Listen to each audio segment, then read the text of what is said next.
ధర్మరాజు గారు మళ్ళీ భీష్మాచార్యుల వారిని ప్రశ్న వేశారు.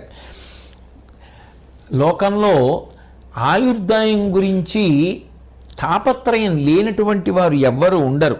పురుషుడు శతాయువను శృతి పురుషవరా బాలురైన పొందుదురు మృతిం చిరమగు నేమిట నాయువు అచిరమగు నెద్దాన తెలియ చెప్పము కరుణన్. వేదం మనిషి 100 సంవత్సరములు బ్రతుకుతాడు అని ఆశీర్వచనం చెప్తోంది. కానీ కొంతమంది బాలురుగా ఉండగానే మరణిస్తున్నారే. అట్లా కొంతమంది పూర్ణాయుర్దాయం పొందకుండా 100 ఏళ్ళు బ్రతకకుండా మరణించడానికి కారణం ఏమిటి, దాన్ని నాకు చెప్పవలసింది అని చెప్పి అడిగితే భీష్మాచార్యుల వారు జవాబు చెప్తున్నారు. పురుషుడు శతాయువను శృతి పురుషవల బాలురైన పొందుతురు మృతిన్ చిరమగు నేమిట నాయువు అచిరమగు నెద్దాన తెలియచెప్పము కరుణన్. వేదం 100 సంవత్సరములు ఆయుర్దాయం అంటోంది. కానీ 100 సంవత్సరములు ఉండవలసినటువంటి ఆయుర్దాయాన్ని వ్యక్తులందరూ పొందట్లేదు. కొంతమంది బాలురుగా ఉండగానే మరణిస్తున్నారు, కొంతమంది పూర్ణాయుర్దాయం పొందుతున్నారు, కొందరు అటు ఇటు కాకుండా మృత్యువు పొందుతున్నారు. దేని చేత నాకు చెప్పవలసింది అని ధర్మరాజు గారు అడిగితే భీష్మాచార్యుల వారు చెప్తున్నారు. అనగా ఆచారమాయువు బెనుచును అదియ కాదు శ్రీయును కీర్తియున్ కలుగచేయు విను దురాచారుడాయువు పెనుపు పొందడు అతని సర్వభూతంబులు అభిభవించు. ఆయుర్దాయం పెరగడానికి ప్రధానమైనటువంటి కారణము ఆచారమే. ఎవరు శాస్త్రవిహితమైనటువంటి కర్మలను శాస్త్రం చెప్పినటువంటి రీతిలో చేస్తూ ఉంటారో, ఎవరు ఆచరిస్తారో నియమాలను, అటువంటి వారు దీర్ఘాయుర్దాయాన్ని పొందుతారు.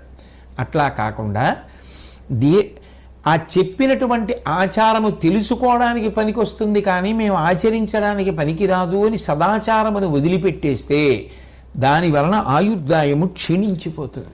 కాబట్టి కావున ఆచారపరత భూవర మేల్ సాధుజనువులు ఓవు తెరువు సంభావించుట ఆచారము తా వర్ణాశ్రమ సమర్హతం బరగు నృపా. పెద్దలైనటువంటి వారు సమాజంలో ఎలా ప్రవర్తిస్తున్నారో, ఎటువంటి సదాచారమును పాటిస్తున్నారో చూసి తెలుసుకుని అటువంటి మంచి ఆచారమును పాటించినటువంటి కారణం చేత అందరూ కూడా దీర్ఘాయుర్దాయాన్ని పొందుతారు. సదాచారము అనేటటువంటి మాటలో గుర్తుపెట్టుకోవలసినటువంటి కొన్ని ప్రధానమైన విషయాల్ని భీష్మాచార్యుల వారు చెప్తున్నారు. గురువుల మాటని లెక్క చేయకపోవడం అనేటటువంటిది మంచి పద్ధతి కాదు. అట్లాగే చెడు నడవడి కలిగి ఉండడం, ఎన్ని తెలుసుంటే ఉపయోగం ఏముంది, ప్రవర్తన సరిగ్గా లేనప్పుడు. కాబట్టి చెడు నడవడి కలిగి ఉండడం, అట్లాగే ఏది కనపడితే దాన్ని తుంచేస్తూ ఉండడం. కొంతమంది చూడండి, ఓ చిన్న చెట్టు కనపడితే చిగురు తుంపేస్తారు, ఏ చెట్టు కిందో నిలబడతారో కొమ్మలు విరిచేస్తూ ఉంటారు, అట్లా వెడుతూ ఉంటారు. ఏది కనపడితే దాన్ని తుంచుతూ ఉంటారు. అలా తుంచేసేటటువంటి లక్షణం మంచిది కాదు. 2, గోళ్ళని వేళాపాళా లేకుండా అదే పనిగా కొరుకుతూ ఉండడం కూడా మంచి లక్షణం కాదు. ఇవాళ అందరూ చెప్తున్న మాట అదే, శుభ్రత పాటించకపోతే అనారోగ్యం వస్తుంది అని. గోళ్లలో ఎన్నో సూక్ష్మక్రిములు ఉంటాయి, అవన్నీ కొరుకుతూ ఉండడం ఏమిటి? కాబట్టి గోళ్లను కొరకడానికి అలవాటు పడ్డం అనేటటువంటిది మంచి ఆచారం కాదు. ఉదయకాలమనందు అస్తమయకాలమనందు సూర్యుణ్ణి దర్శనం చేసి సంతోషిస్తూ ఉండడం కూడా ఆయువు హరించిపోవడానికి కారణం. అట్లాగే విపరీతమైనటువంటి కోపానికి లోనైపోతూ ఉండడం, ఇతరులను బాధ పెట్టి హింస చేసి సంతోషాన్ని పొందుతూ ఉండడం, అసత్యం పలుకుతూ ఉండడం, ఇవన్నీ కూడా దురాచారాలు. అట్లాగే మనిషి ప్రతిరోజు కూడా దేవతలను ఆరాధించి ప్రశాంతమైనటువంటి చిత్తంతో వాళ్ళ అనుగ్రహంతో జీవించడం సదాచారం. అన్నిటికన్నా మనిషి జ్ఞాపకం పెట్టుకుని ఏ కారణం చేత కూడా బుద్ధి అటువైపు మళ్ళకుండా చూసుకోవలసిన ప్రధాన విషయాన్ని భీష్మాచార్యుల వారు చెప్తున్నారు.